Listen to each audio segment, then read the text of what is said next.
he climbed up on this pedestal thing, and he removed like one of the tiles in the roof, and he stood on the pedestal and set up his camera to like auto shoot.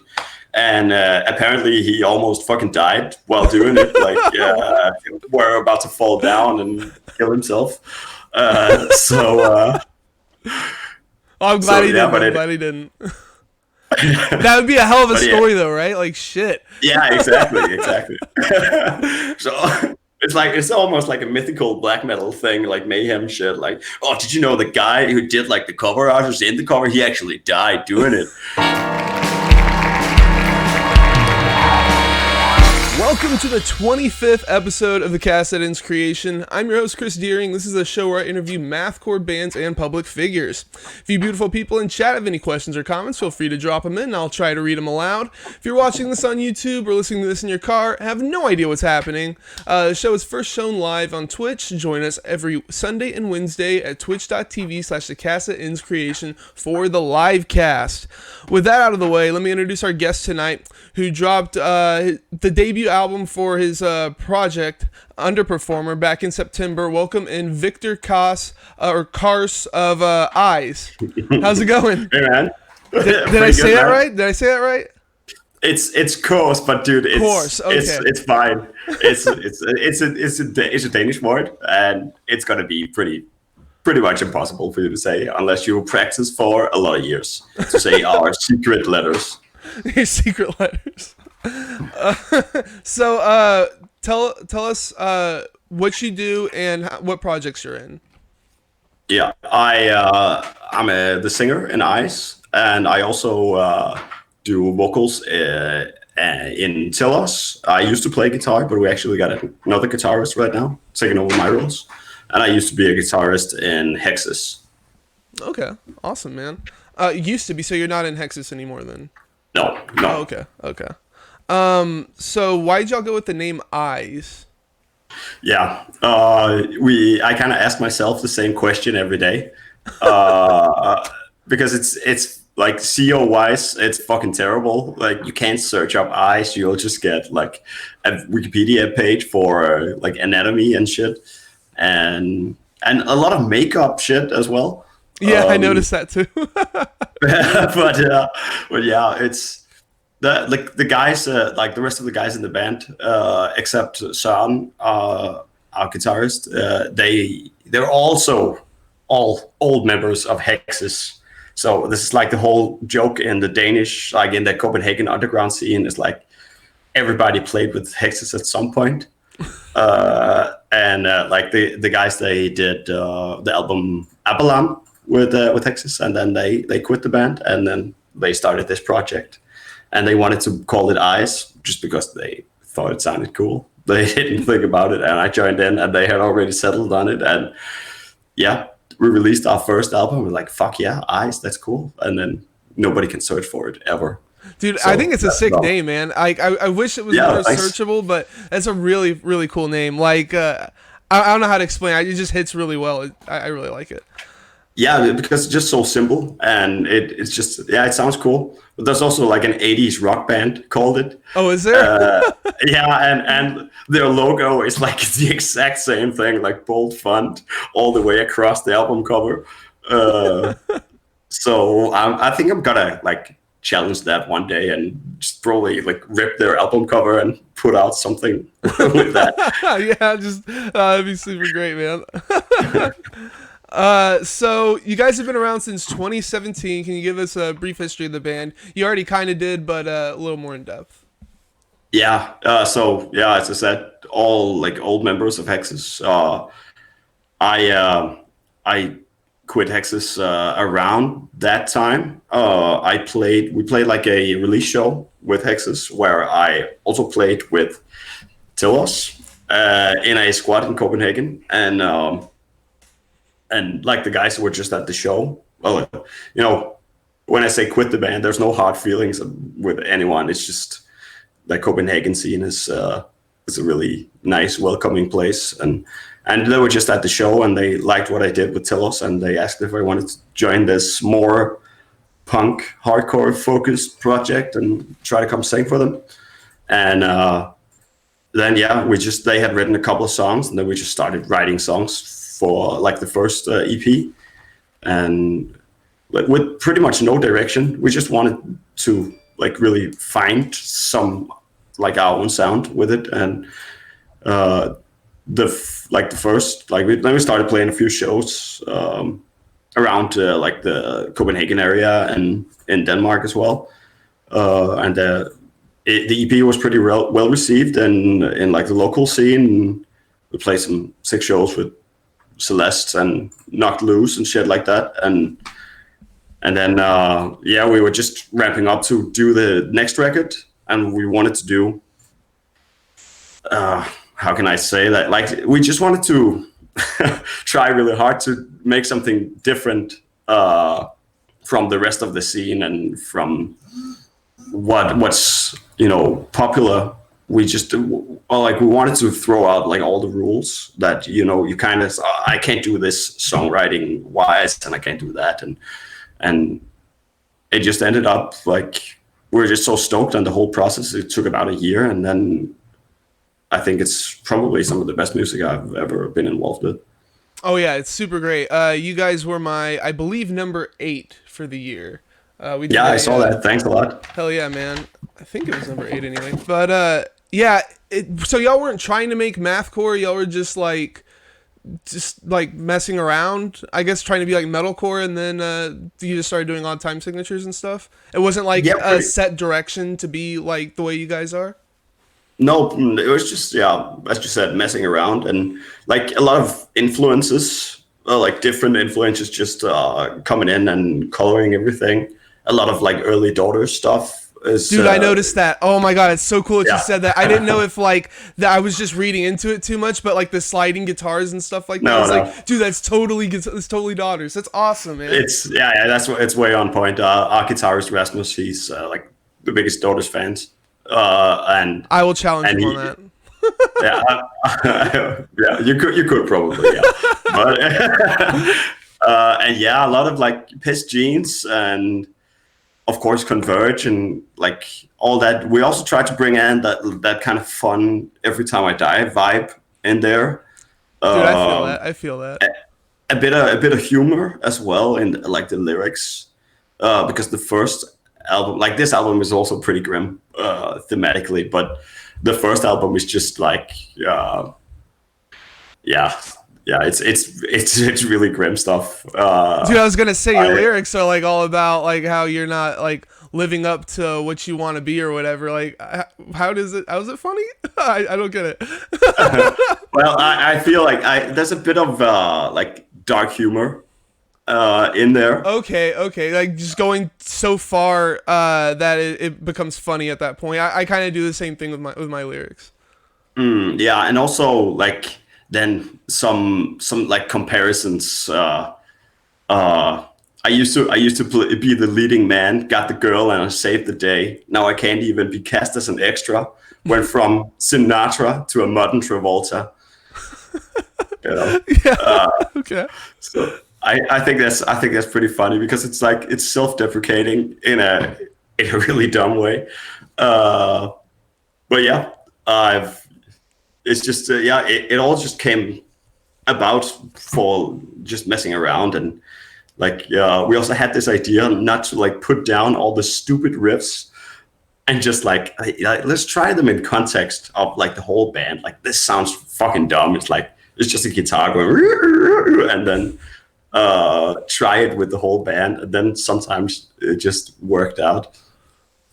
Okay, that's interesting, man. So y'all weren't like, there's not one specific writer or whatever for like riffs. It's all y'all like bringing different things in and trying it out and stuff. Okay, that's it's kind of like a dogma as well, where we just like we can bring stuff we've written from home into the practice space, but it's like it has to be put together in the practice space all together. Like everything is written there. Also lyrics. I usually if the guys are stuck on something, I would, and it's just some detail on drums or whatever, I will like pick up a notepad and start writing lyrics and then So I would say about maybe 90% of everything was written in the practice space, and then there was like a bit of editing and last couple of lyrics written at home. Also because of lockdown and Yeah. yeah. How have y'all been dealing with the lockdown? Yeah, it fucking sucks because we it was it sounds stupid, but it's like it was gonna in a way be a bit of a like our year. We had a like a gig at Roskilde Festival. I don't know if it says anything to you, but it's I never like heard the of it biggest. actually, but I saw like your flyers and stuff like that on Facebook. Yeah, it's the biggest festival in Denmark and all of like Northern Europe. And it's like it's a really big stepping stone and a really big like blue stamp for a Is band it to like play big in terms of like metal, or is it big like in terms of all of the music? all music. So like And it's people also walking down the street will know what the name of what the festival is then. yeah for sure. Okay, that's a Like big deal. everybody in Denmark will know what the festival is. I think pretty much everybody in Scandinavia, for that matter. Uh, Well, I saw and that y'all are y'all confirmed for like this year's then if it happens? Because I thought that I saw that y'all not were yet. on 2021. Oh, okay, okay. It's that's for Copenhagen, but that's also really Oh, fucking okay. cool. It's like it's like the local big metal festival, like really metal festival. But it's really cool what they've done for metal music and like heavy music in Denmark. But Roskilde is just such a like such a respected festival in terms of like all the bands they book. They are really forward thinking and they book really interesting acts in all genres. And like if you like if anyone's watching, like if you ever find yourself in Northern Europe during like start July, yeah, you're like seriously, you would do yourself a favor to attend Roskilde Festival because it's fucking amazing. Huh, that's awesome, man. What has the reception been like for Underperformer? Locally, it has been a bit overwhelming. It's like we gotten a lot of like news coverage in like larger newspapers and shit like that, and Nice. Yeah, I uh, saw y'all had like been published in like magazines and shit. yeah, exactly. And it's just like in Denmark, the reception has been really big, and also just like we're becoming. I don't know if household name is like the right way Oh, to say really?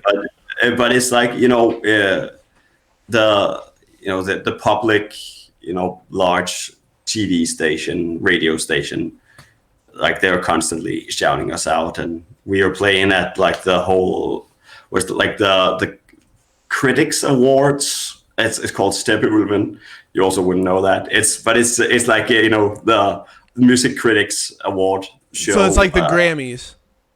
Pretty much, yeah. It's like the Danish Grammys. We're Dude, playing a that's show crazy. there, That's and crazy that metal's like accepted like that over there. Like here, exactly. nobody has any idea who anybody in metal is aside from like Metallica. Like if you're walking down the street and you ask somebody, you listen to metal and they're like, oh, I don't like Metallica or whatever, Yeah. Like that's so crazy, man. Like in Canada, freaking Fuck the Facts got some award for their album Yeah, before this exactly. last one. Like that's just insane, man.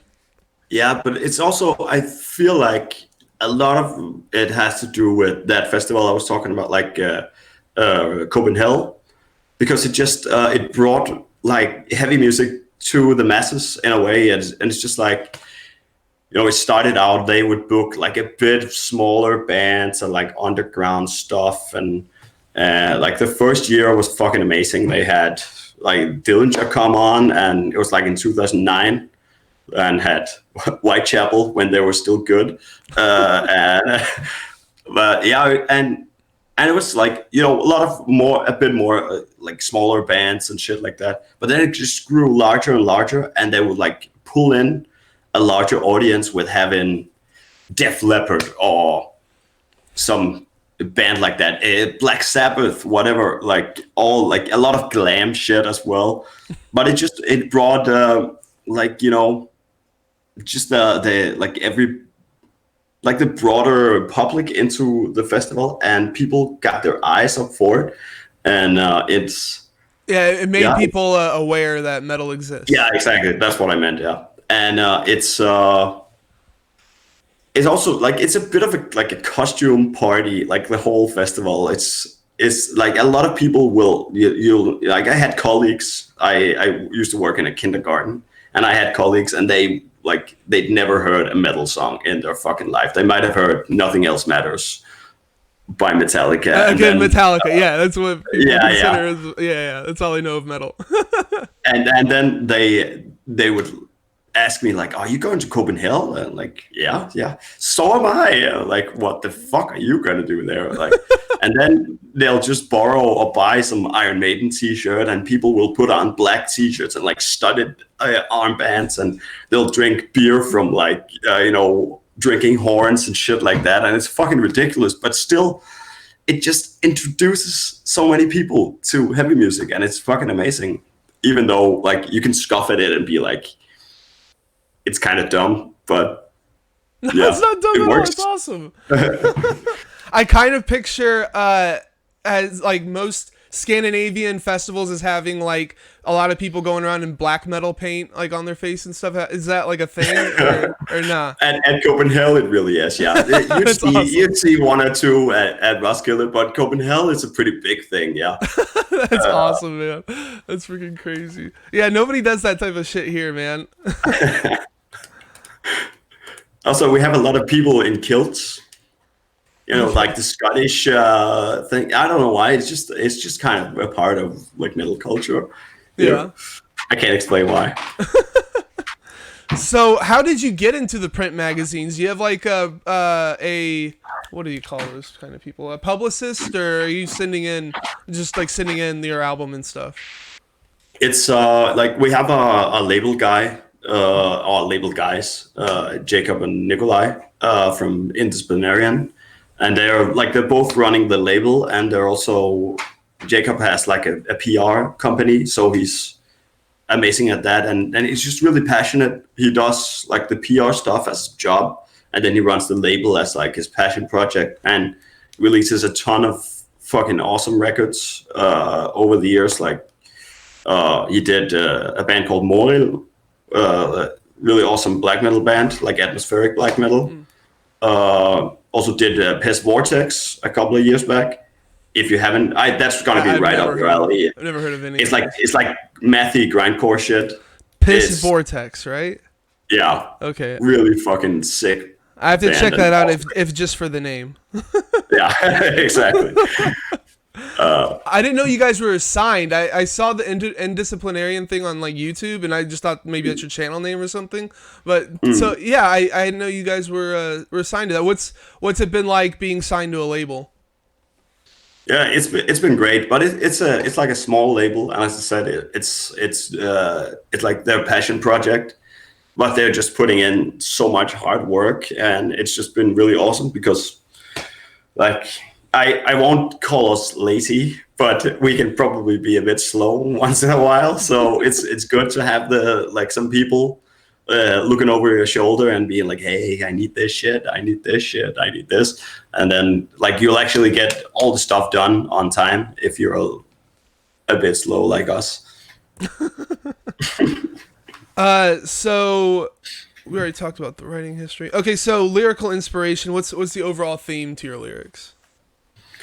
Oh yeah, fuck. It's so as you mentioned, it stems a lot from the whole.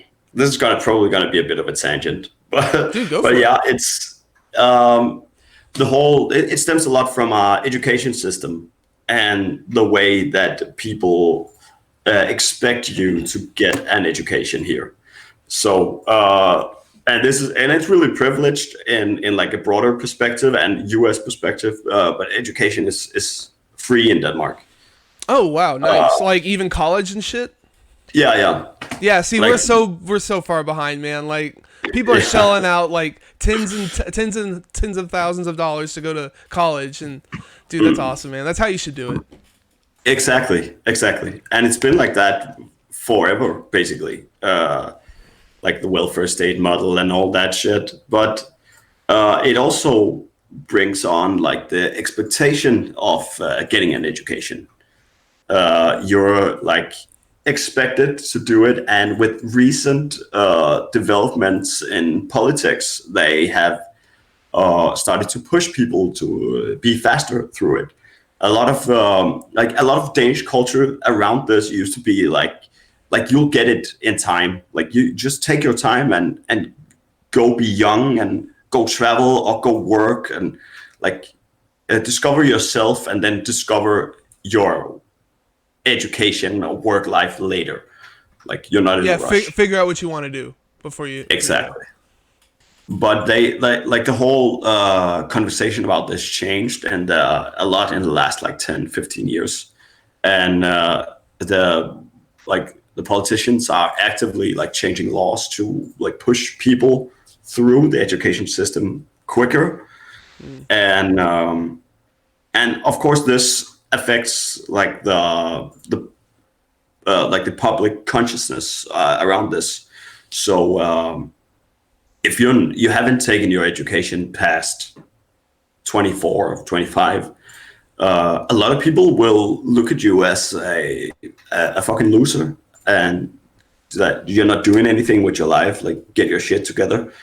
And it all stems from that, basically, like underperformer. I had a hard time finding what I wanted to do, and so I shopped around some different educations, but it didn't really speak to me, all the things I tried. And then I did a lot of touring with Hexes as well. And people were like, cool, yeah, but when are you going to finish your college degree? And when are you going to do something with your life? Get a real job. And I'm sure you get that as well. I haven't gone to college or anything. I get shit all the time from like my family and stuff. So, but it's and with it being free, it's just like everyone, like it's just looked down upon in a degree I don't really hear about in, for example, Germany. Like if you do a labor intensive job, if you're a carpenter or whatever, it's kind of frowned upon having to work with your hands and not being an academic. And I think that's fucking bullshit. But yeah, I did start an education now, so. Oh, okay. So now you're going to college. You weren't before then? Yeah. I'm doing a music conservatory now. Okay, so a completely worthless degree then. Yeah, exactly. Yeah. Okay. You like just started? Is this your first year doing it, or? I'm a second year. So okay. Yeah, I'm gonna get my bachelor's next year. Oh yeah, next year. Yeah. Okay, nice, man. Yeah. So one of my favorite lines is one day from the song Swim. One day I didn't fucking care. The next I didn't even dare to think. I used to just not care. Why can't I just not care? It's so good. It's so dark. Like, oh my god, that's awesome, man. What's your favorite line or song, I guess, of lyrics that you've done? From this album, it's a tough choice. Because there's a lot of lines I really like. The one I said earlier, with went from Sinatra to a modern Travolta. I really like that. That's awesome. And it's also kind of the same theme. It's a lot of imposter syndrome and just being afraid of what people think of you.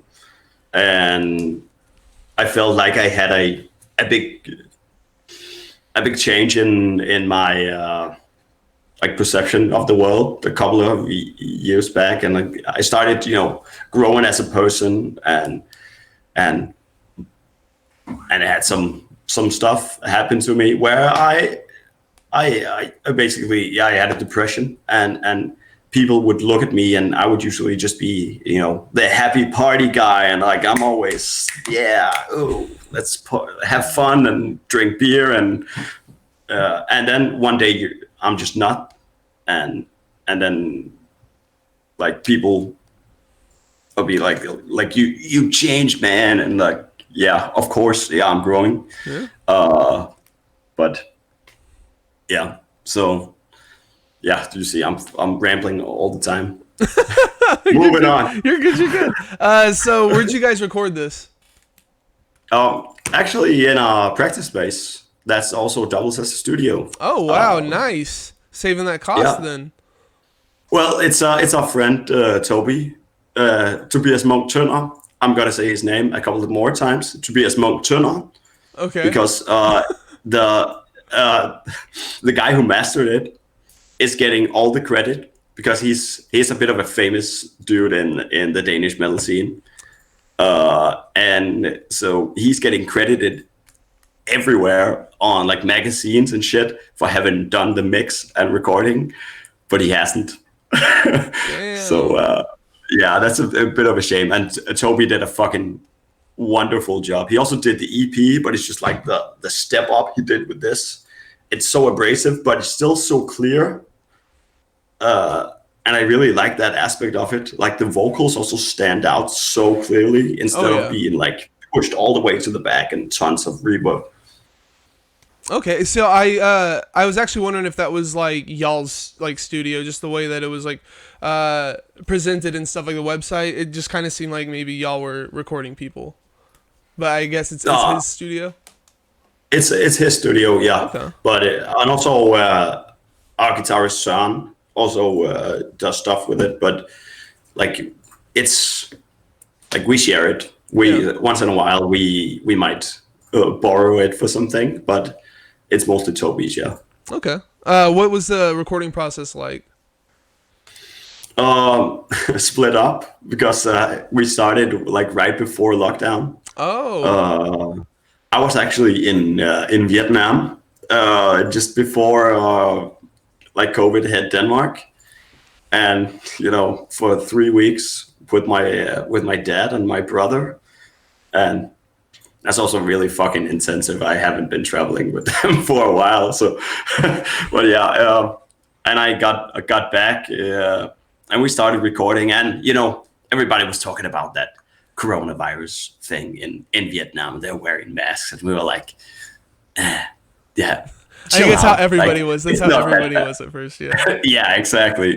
And we were like, chill out. And then it came to Denmark, and we had done the drums, and we were gonna do the rest of the record that weekend, and then it literally, like, the whole country locked down for 3-4 months, and so that sucked. But we ended up doing it like during lockdown a couple of months later when some restrictions were loosened. But yeah, it's always just hanging out, like recording in the practice space and like with the guys and with Toby, and because like once in a while Toby will have bands in from the Copenhagen scene, and you just drop by and say hi and have a few beers and eat some pizza or whatever, and you want to do some vocals on this, like fuck yeah, and then yeah, so it's always a good time. Is there a big scene there? Well, there's a big like metal scene. The metal scene is like, if we look at all heavy music, it's pretty big. For like just hardcore, it's small, but it all intermingles, like everything, punk, hardcore, metal. So there's not like elitists or anything in your scene. There's not like these cliques that are impossible to pick. Of course. Oh, of okay. Course there is. Okay, there are. All right. Mostly the black metal, right? Yeah, exactly. Well, there is a lot of, like, we actually did have a lot of black metal bands coming up in recent times. Non-bootlegger black metal bands from Copenhagen, which is really great, and a lot of the bands are really, really awesome. But yeah, it's there's I think it's mostly actually the squat hardcore people. There's this old ass squat called Ungdomshuset, and like the crusties, essentially. Yeah. The Crusties. Okay. Yeah, they're like their own little clique, and they will not recognize any other forms of hardcore as like real hardcore. Like, you're gonna try to play their festivals, they're not gonna book you unless you have dreadlocks. That's the way you get in, man. But no, I talked to Lacide Dolente a while back. They're from Italy, mathcore band from Italy, and they were saying kind of the same thing, but with power violence. That like they're their own clique. Yeah, especially in Italy. Where are they from? Italy. In Italy? Oh, Milan. Oh yeah, okay, cool. What did you say they were called? Lacide Dolente. I think I'm pronouncing it right. I'm not really sure. No, I don't. Oh, I just have some friends from like the Milan area. Okay. So what's up with the cover? Is it an actual photo or Photoshop? It's an actual photo. Yeah. Is it you or is it who's? Everybody asks that. No, it's not me. It's the guy who did the cover. His name is Jon. He has like this art thing called No Heroes. He also plays in a fucking sick band called Hierarchy. No idea. H-I. Hold on. I'm writing it down. One second. Do it one more time. Spell it. H-I. Okay. R-A-K-I. I just had to think of it more like letters in English. Okay. But yeah, he's like, it's just, his style is fucking amazing, and he also does like all the music videos for his band, and we were talking about doing this thing inspired by like Scandinavian interior design magazines, and also like IKEA magazines. So it's like a play on, you know, the perfect life, and having something like slightly off as a sense of, you know, underperformer. Yeah, I don't have to explain it. You get it. Dude, yeah, that's such a good idea. I really like that. The visuals are actually really good. Like, it's dark, but it's not overtly dark. Like, it's not in your face. Exactly. Dark. That's really good. I like that a lot. Who is in the photo? Is it someone that you know, or is it just some guy?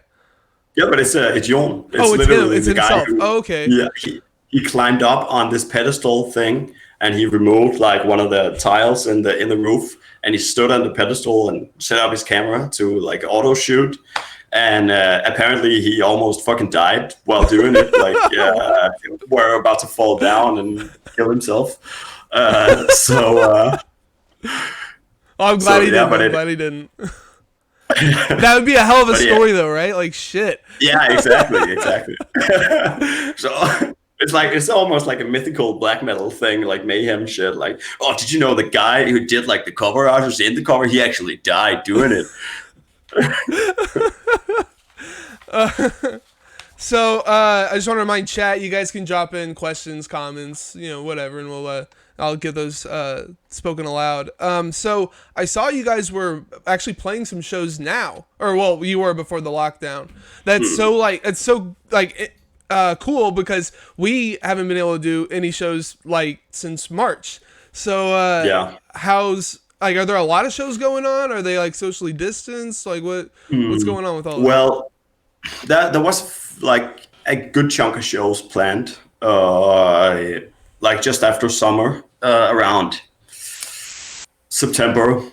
They started popping up, and it was all going to be socially distanced, like all sit down with like proper spacing. Like, you come in like your social groups, you sit together, and then there's like a seat apart, and then the whole thing flared up again, and it was all postponed or canceled. And then October came around, and then a few more shows started popping up. Same story, flared up again. A lot of stuff got canceled, but we were fortunate enough to play a few shows. We played in a small city called Sønderborg, like near the German border. That was fun. We also played a sold-out show here in our hometown in Copenhagen. Dude, in a venue called. Yeah, it was fucking awesome. But of course, like you always have in the back of your head that, you know, everybody could be standing. You know, you could have like a huge mosh pit going on in front of you, and it's just not a possibility. Yeah, what's it like with them sitting down? Is everyone just like, you know, sitting back, legs crossed, like just chilling, or what? What do they do? I've experienced like both extremes.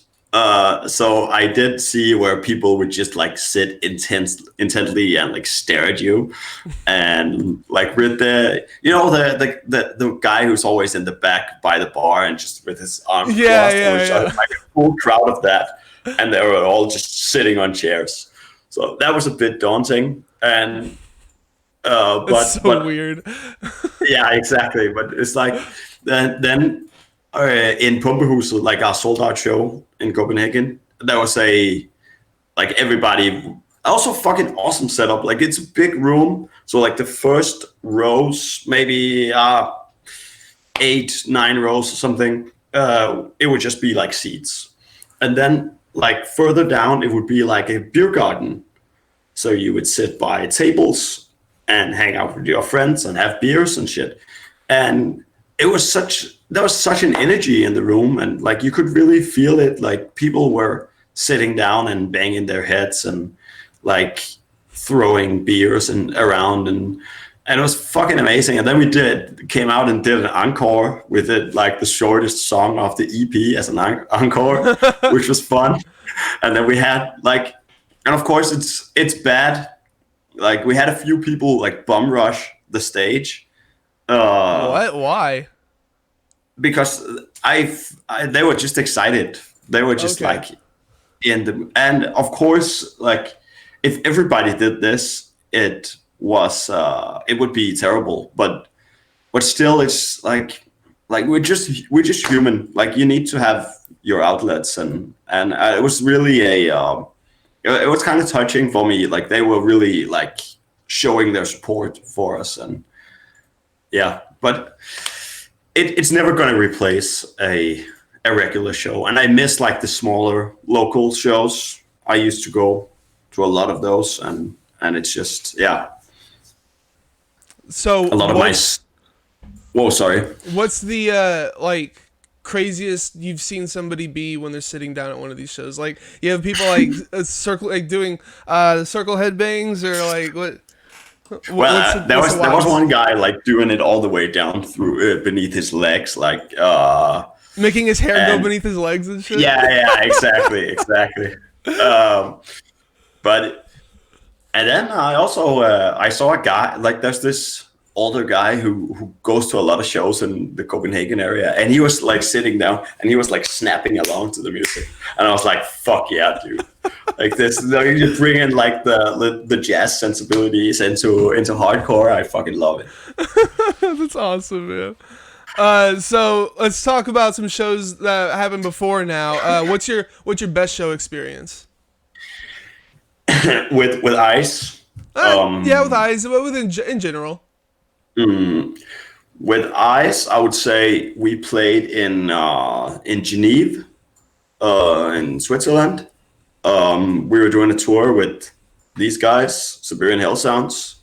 Sick band.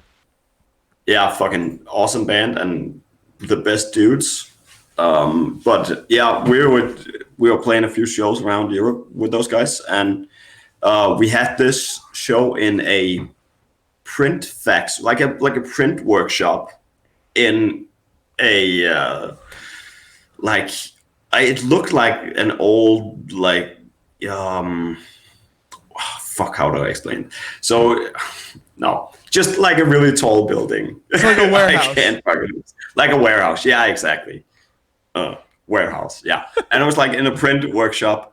It was a free show, and there was also like an art gallery thing just on the opposite side of the hall going on. So all the art gallery people, who were all like clearly like all of them were on coke, came to check out the show. And it just got so fucking rowdy. It was like the whole room was just so packed, and we were playing on the floor. And I hard estimate, I was probably crowd surfing for around 70% of that whole set. That's which awesome. Was fucking sick. And then we played 2 encores, but it was still when we had just released the EPs. We would just play like 2 of the songs we already played one more time. Okay. That's awesome, man. What's your worst show experience? These don't have to be eyes specific, by the way. I'm sure you played a shit ton of shows. Yeah, okay. So we when I played in Hexes, we did a tour in Southeast Asia. And that was like the whole experience was fucking amazing. But the culture around shows is really unique in Southeast Asia. So you will like the show will start, let's say 7, 8, or maybe 6, and then there will be 15 bands playing. Jesus Christ! And yeah, exactly. Wait, are we talking about like starting in the morning or like 7 at night? 7 at night. Jeez, okay, it's a long ass show. Yeah, and like set times will vary a lot. A lot of bands will play really short sets. They will play 15 minutes, 20 minutes. Some bands will play 45 minutes, an hour and a half. Alrighty. Sometimes the shows would end, and of course they'd always be late. So like the show, of course, yeah, because it's like the culture around like time is way different. So they're just like they're relaxed, like and we were asking like when's the show's gonna start? It's like maybe 7, and then we're like okay, and then 7 comes around, and then it's 8, and then it's 9, and then it's 10, and it's like oh yeah, the first band hasn't showed up, but we're just gonna put on the next band. They're like okay, and so there was this one time we were playing at Borneo, and there was this whole thing, and we had tried it a few times at that while. But we had heard covers of Blitzkrieg Bob by the Ramones, like I would say every other night. But that night we heard 3 covers of it. Nice. And we played at 3 in the morning, and pretty much everybody had gone home. And it was terrible, and I was really fucking drunk off of some fermented coconut wine, and it was it tasted awful, and I just felt awful, and like I was sweating a lot, and it wasn't like the whole. It's a good memory, of course. The whole in the situation, we were all furious. We were like, can we just play now? Can we just get it over with? I want to go sleep. That's crazy, man. I'd seen like you ever seen Horse the Band's documentary, the world tour? It's like 14 hours or something. I've heard about it. Oh, dude, you need to watch that. Earth Tour, I think is what's called, something like that. But yeah, they play over in Asia, and it's kind of weird. Yeah, it is. But it's like if you ever get the opportunity to do it, you should really do it. I also really want to do it again one day. It's so fucking special. We did 2 months in Asia. Damn, I didn't even know that you could like do a tour for that long in Asia. That's crazy. It was pretty intense, but it's also Philip from Hexes, the singer. He's a maniac at booking DIY tours. Like yeah, if I should go to Asia one more time, like Southeast Asia, I would probably do a month. And but yeah, I have to do it again in the next couple of years when it's possible again, of course. But it was a fucking surreal experience. The only thing that kind of bogged it down was just the fatigue of being on tour for 2 months. Yeah. If you ask me, it's a bit too long for me personally.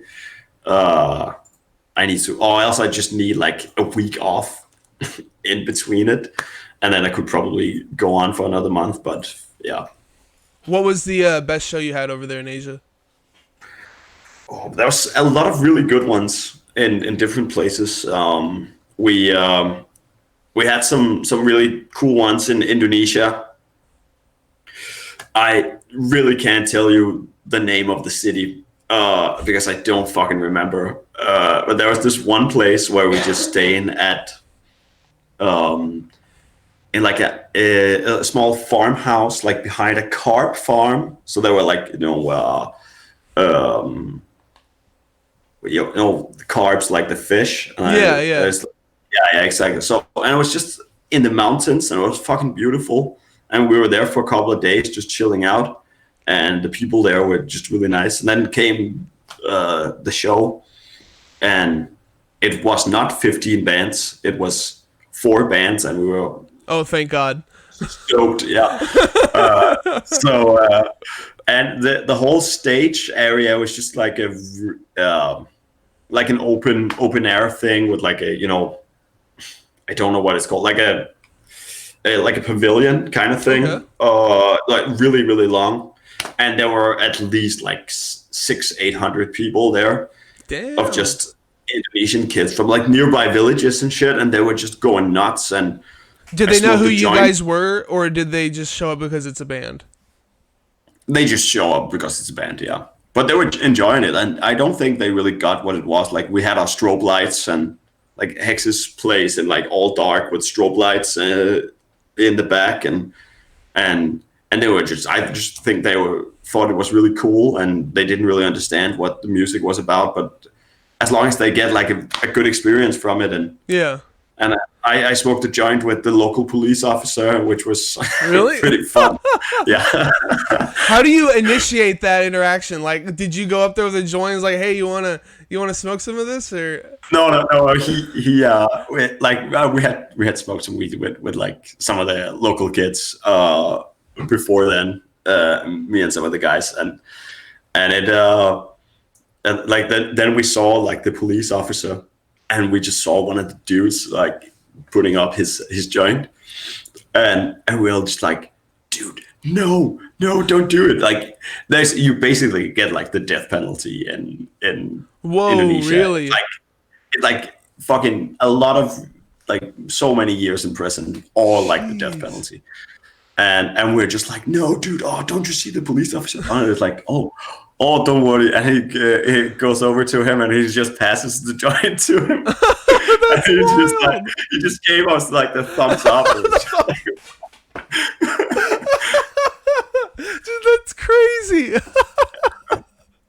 That's awesome, man. Oh my God, that sounds like the best experience, dude. yeah. So I think we just nailed it. But what's the weirdest show you've ever played?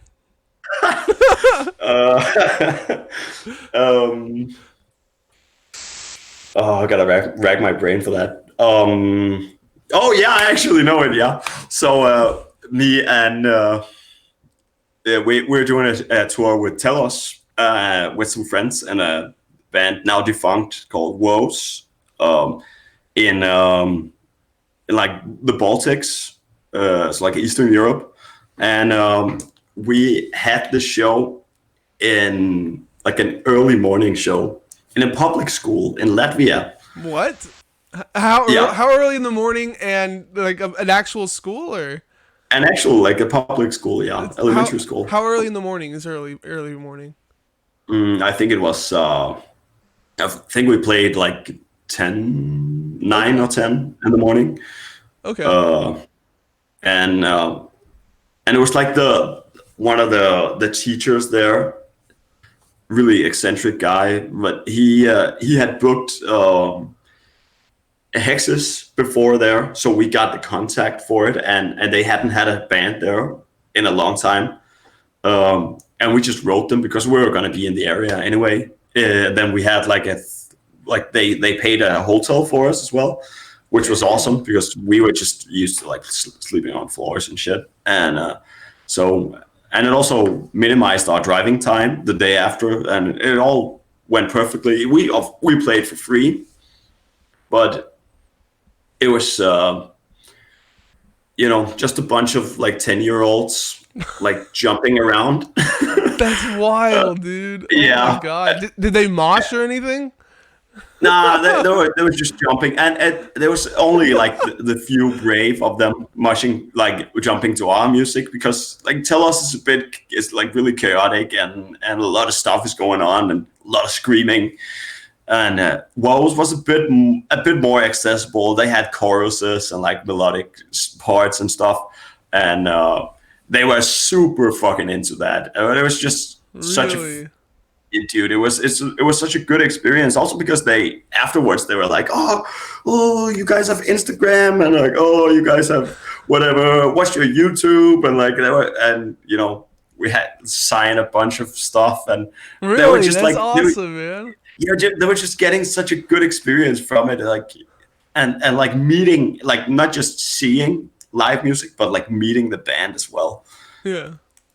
Dude, that's awesome, man. The one we had that was weirdest before was somebody played a ice cream parlor. But Oh, sick. this probably beats it. That's crazy, dude. I can't believe the kids were into it and they like understood like some of what was going on. That's wild. I kind of thought some of them would be like crying or whatever. Like that's awesome, dude. Oh my god. Some of them were like yeah, they looked a bit scared and like holding their hands over their ears, and like some teachers taking them out. And it's also like I guess Latvia can be, or was it Lithuania? It was actually Lithuania, yeah. But it can be a bit of a conservative country, and like the teacher who booked us, he was like way into it. But you could see like, and the principal, she was like, yeah, good experience for the kids. Some of the teachers, they were just looking there, like giving us evil eyes, and like we can't come here. Like I'm probably the guy like in the group that had the least tattoos, and especially like the guys from Woes, they're like fucking covered head to toe, and they they look scary to a conservative Lithuanian woman. The first metalcore band I was in back in high school, we would practice at my bassist's house, and his house was also like a daycare in the middle of the day or whatever. So they're like, yeah. So there were like kids like hanging out in like the living room and stuff. And I was doing vocals, and I would do my vocals, and I ended up getting kicked out of the band by his mom like a couple of days into it. Yeah, because the kids thought it was that I was Satan or something. So yeah, I know what you're talking about, man. It's crazy. Is it like a really Christian area or something? Oh, they were super Christian. Yeah. Like, we were Christian metalcore. So Yeah. He like, fuck yeah. Yeah. He could like only listen to like Norma Jean and As I Lay Dying, like only like the Christian bands. You know what I mean? One of my favorite lines ever in any song ever is in what is it? The blind. Oh, it's like the last song from Messengers with August Burns Red, where it's like breakdown, dun, dun, dun, dun, dun, Lord, show me the way. It's so fucking good. I don't think I've heard that one before, but my god, I need to look into that now. That's awesome. So we have a question that we ask here to everybody. How do you dress your hot dogs? Yeah, I'm gonna dress it the traditional Danish style. It's with, of course, ketchup, of course, mustard, raw onions, Okay. and then like roasted onions. In there's this thing. How the fuck? Alida, vil du lige hente sprød leg til mig? Yeah. I'm gonna show it to you because I can't explain it. It's like this thing. It's a Scandinavian thing. It's like roasted onions with like bread thing on it. You put that on. Oh, like fried onions. Exactly, yeah. But it's like encrusted in some bread shit. Yeah, like onion strings or something like that, right? Or like onion rings. I got it right here. I don't know if you can see this. Okay, yeah. They're little fried onions. Yeah. Yeah, we have that stuff here too. Oh, okay. I don't know. Well, with that, some pickled cucumber and maybe some mayo. Alrighty, three different Remoulade. kinds of sauces. What was that? Remoulade as well. What's remoulade? It's like a sauce as well. It's like has I can't explain You're it. good. It's You're too good. many You're good. too many words. You're good. So you're gonna have 4 sauces and 2 different kinds of onions on your hot dog. I like it, man. You're going big. I dig it. And I need it greasy. If I'm going away clean from that hot dog, it's made wrong. So you're also in Telos. What's been going on with you guys in Telos? Well, a lot of things have been going on, but we have been really quiet for a really long time. I guess first explain who you are into, like what kind of music Telos is. I'm not sure everybody is particularly aware. Yeah, Telos is like chaotic, hardcore, mathcore, blackened mathcore kind of thing. Okay. And we got pushed by Mathcore Index, like in the really early days of Mathcore Index, a lot. So thank you for that, Christian. We did an album, and then we did like a small EP, and we had a bit of hype around it, but then it's just been quiet for a long time. But it's we had some lineup changes, and then there was like I had this whole like big creative crisis. I'm like the main songwriter for that project, and then when I got out of my writing block and like now it's time to go, and then our drummer left the band, and then more lineup. But now we have like a completely fresh lineup. It's still like same bass players, still same guitarist, but then we got a new extra guitarist and a new drummer, and there's just so much energy in it now, and we're gonna record an album in the next couple of months. Oh, sick! Are you looking for a 2021 release? Hopefully, yeah. It all depends on labels. We wanna get it out on some label. I'm not sure which yet, but we have spoken to a few, just a bit casually. But yeah, it's shaping up to be really cool. It's shaping up to be really sludgy, less math, more math in like minor details, and a lot more varied. I think a lot more emotional. But I'm super fucking stoked about it. It's also a lot what I focus on writing at the conservatory as well. So right now I'm doing an exam, for example, where I'm just writing music for that project, which is pretty cool. Oh, that's sick, man. So you're gonna be like submitting Telos music for your college and stuff. That's tight, dude. Exactly. It's I'm planning to do like a full like another album. I'm like in planning stages for that for my bachelor. Okay. So yeah, Nice. I'm gonna summer gonna start writing that. Well, that's what's up, man. So let me see here. So you did like the first couple albums in Hexus, then? You said you're out of it now, but what time period are you involved in? I was writing the second album. Writing on the second album, Tandor Shanti, and then now I gotta look at a calendar. I was in the band for a kind of a short, like I don't know, almost 2 years. Okay. But almost 2 years in Hex's years is a long time because they tour a lot. And yeah, I just ended up not being able to afford being able to like go on tour all the time. And I didn't have at the time the skills to hold down a job while being on the road. Like now I would probably do something like digital, but at the time I wasn't able to. And now I got my own projects, and and still like it's all good vibes. And they're actually about to release a new album this year as well. Oh, And nice. I heard some demos and it's pretty sick. Nice. So you guys released an awesome video for Underperformer. It's I don't know how to describe it actually, but it was hilarious and it's super great. How was it? What was it like putting that together?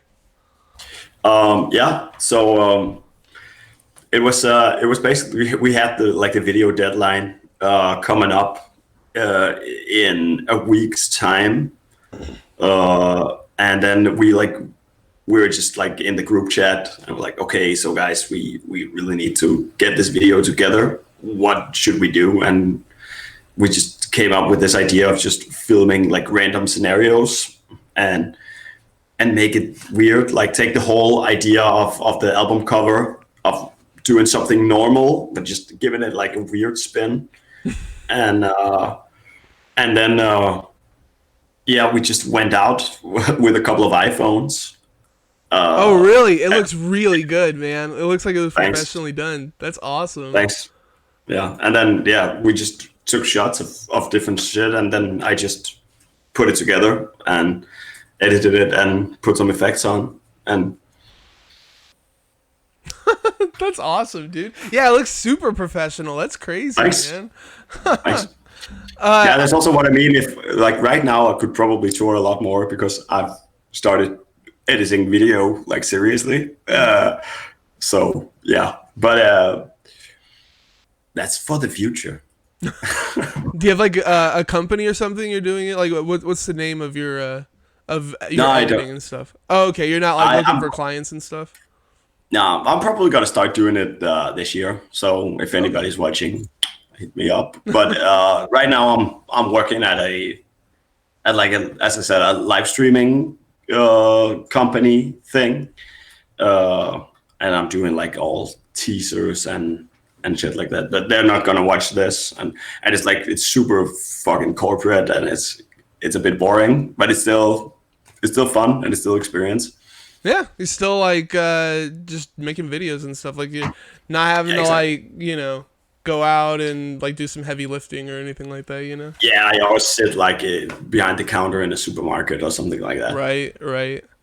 I also liked your other video that y'all put up where y'all are just like playing deadpan through the whole song, and then at the end break it out in like the dance moves and stuff. It was so good. It was so good. Oh man, what is the Yeah. label? What was the label thing of the videos? Like they were like immediately on board, or Yeah. They loved the whole concept about it, and also like big shout out to Rasmus, our guitarist's girlfriend, Isabel. She is a dance choreographer. She's the one who made the dance for it. And it's like an actual dance. It's awesome. yeah, it's like we were also like she actually came up with the idea. Like she's where her and Rasmus had just been talking one night, and she was like, hey, couldn't it be really fun if like you just did a dance to like your music? And he told it to us, and we were like a bit skeptical, and then we didn't have any better ideas, and then we're just like, okay, let's go for it. But make sure to do the dance like really easy, because we're gonna suck at it.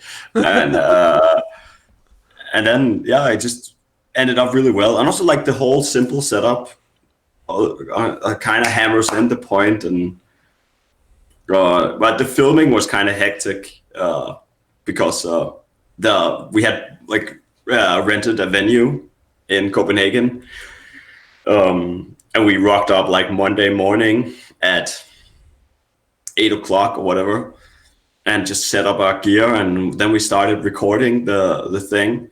And then after a while, there was just a guy like opening like the door, like, you gotta stop this right now. This is a fucking no-go. And I like, what? And it turns out there was like a public library just like right above the venue. Why would there be a library right above? That's so wild. What? But yeah, the library isn't open at night where there's usually shows. Okay, okay. So, and it's also owned by like the like the municipal government as well. So it was just like, who did you talk to? And like, we talked to this guy, and like, and it was just like, yeah, I'll be right back. And then he left, and he never came back. So we were just waiting around, like, oh, can we make noise now? Like, can we do anything? And that's actually like how we ended up like playing even more deadpan, because we were gonna actually play the instruments, but we had to not hit the cymbals, not to make any sound. And so we just I need to watch that video again now, like to see him, like, because I thought he was hitting the drums. That's crazy. Okay. It's literally just air drumming. That's awesome, man. I think in most like videos, most people don't play the instruments anyway, but that's so funny that you guys are just like forced not to. So you guys have vinyl and cassettes, but no CDs. Why aren't y'all doing CDs? It's just because like I've just tried so many times with people like, oh, can we get some CDs? And then, okay, we'll give you some CDs. And then we like make 150 CDs, and then 25 people buys them, and then you just have them lying around. How's the vinyl and cassette sales been? Really good. We are like, I think we have around 10 vinyls left. All the white ones are gone. Damn. And there's y'all did a run of 500, right? Yeah. That's crazy, man. That is awesome, dude. Yeah, my experience is kind of hard to sell through like even 100 or whatever, and you guys are over here like fucking pulling it through. That's awesome, man. Yeah, also like the white one was sold out even before release day, so Jeez. Which is fucking amazing. But also like vinyls are really big in Europe. Like if you haven't played shows around Europe, like you can never imagine how fucking big it is, because it's like if you ever tour in Europe, bring more vinyls than you think you have to bring, because especially for Germany, like they buy so many vinyls, and also cassette tapes in like Northern. And I think it's cassette tapes are more of a commodity kind of thing. It's like a bit of a fun thing. You don't really listen to it. Isn't vinyl the same way? No, vinyl. People listen to vinyl a lot. I just got a new vinyl player from in a Christmas present from my girlfriend. Really? Okay. Yeah. See, I got like a shit ton of vinyl, but I never play it. Like it's all like things to put up on the wall. You know what I mean? Yeah, for sure. But I guess a lot of people will listen to it here. And of course it's more convenient with Spotify. But it's just gotten like really huge in the last couple of years. In Denmark, and it has been huge forever in Germany. That's sick, man.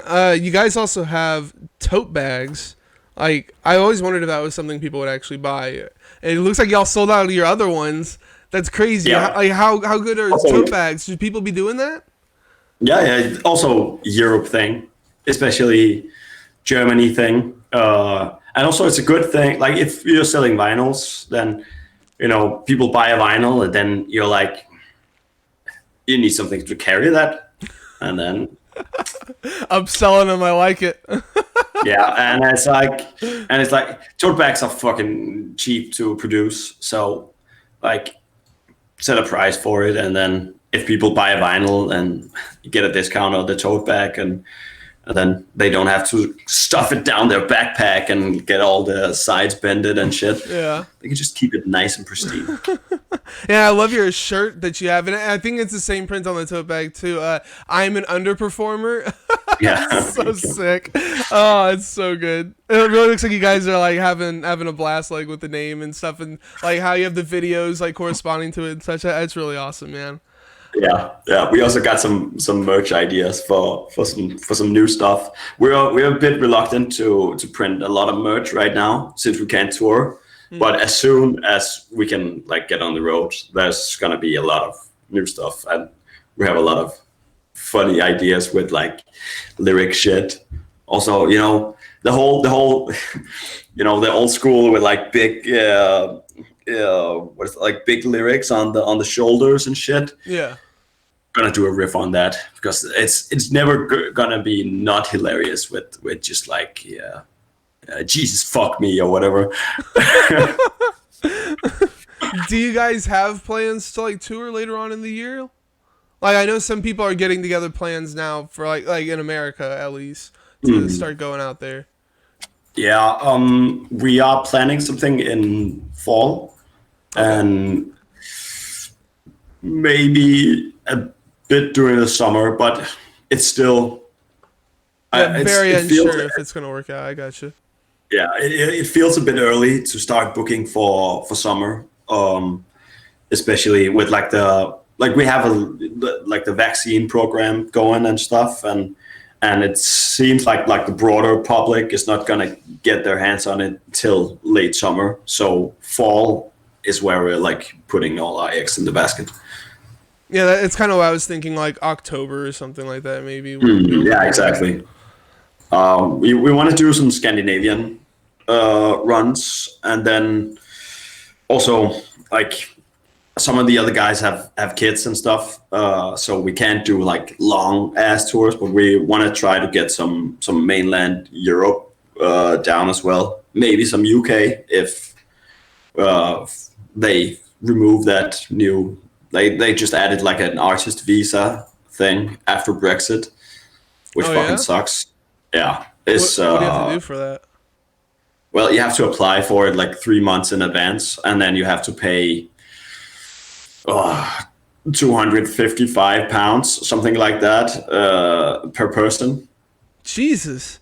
All right. Yeah, and it's fucking nuts. And it used to be just like free, Schengen kind of thing, and as a European citizen, you could just go in and out. And so you're gonna have to pay $1,000. Y'all are a 4-piece, right? So $1,000 to get to. We're 5-piece. 5-piece. Holy shit, man! $1,250 to go, or pounds or whatever, to go play in the UK. That is crazy, man.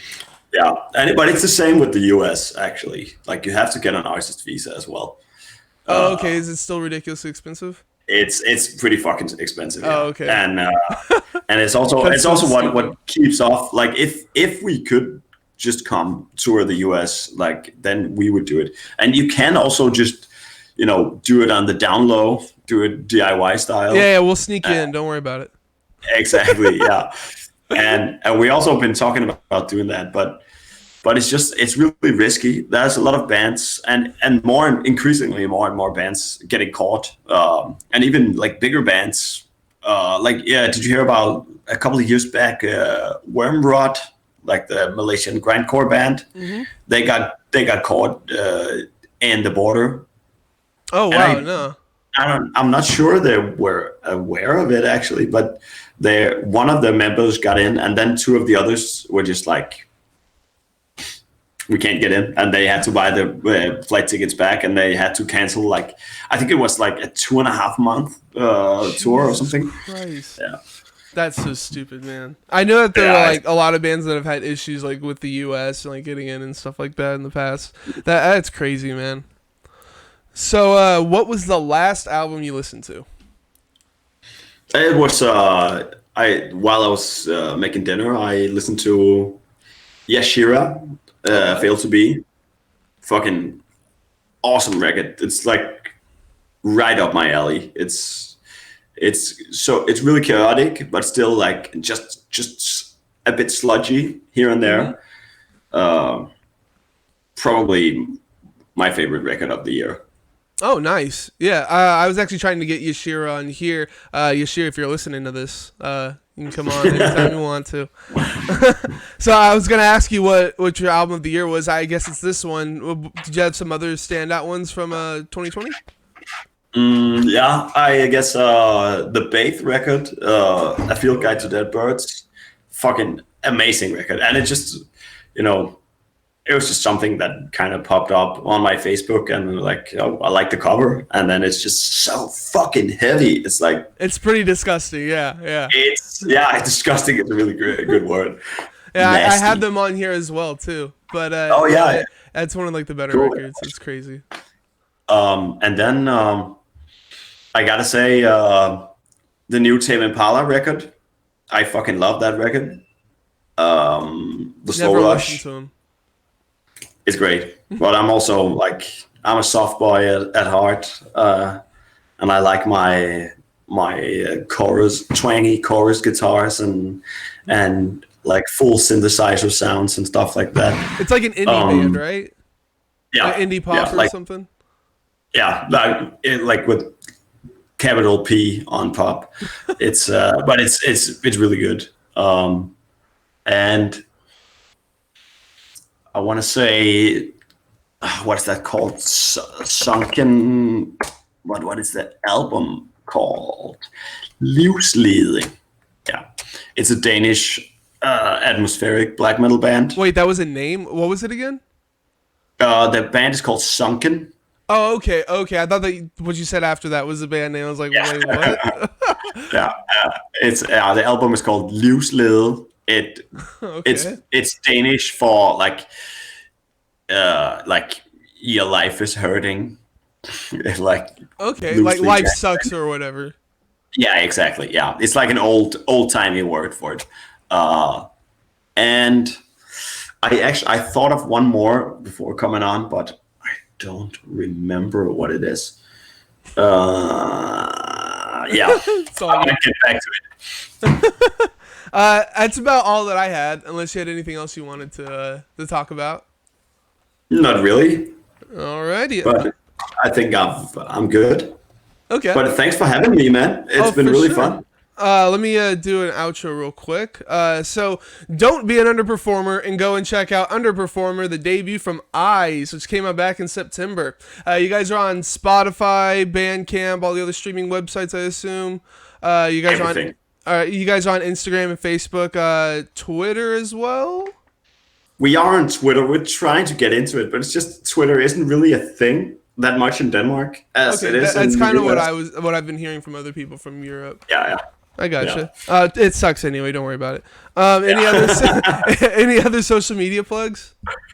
No. Well, just follow us on Instagram at IceBandCPH. Oh yeah, all your links have like band CPH after it, right? Yeah, exactly. Because again, they're hard to Iceband Google. So CPH. Yeah, and CPH is for Copenhagen. okay. So Iceband CPH. So as for me, drop my channel a follow so you always know when I go live. You can also sub if you'd like to throw me a couple of bucks. If you sub, you get access to the past broadcasts before they go up on YouTube, which takes a couple of days. And I just submitted some emotes, so we'll be able to get some exclusive emotes. I think it takes a couple of days. You can find me on Facebook, Instagram, Twitter, and YouTube. YouTube folks, if you like this video, please drop a like, tickle notification bell, and subscribe. It's a great way to support me for free. Check out my music, The Sound That Is Creation, at thesoundthatiscreation.bandcamp.com. My next guest is Ukraine tech death band Dysphoria. Join us this Sunday, 12 p.m. Central, right here at twitch.tv/The Kaas of EYES for the live cast. Thanks for being here, Victor. Hope you had a good time. I really did. Thanks for having me, man. Hey, you're welcome back anytime. And thank you guys for watching and listening.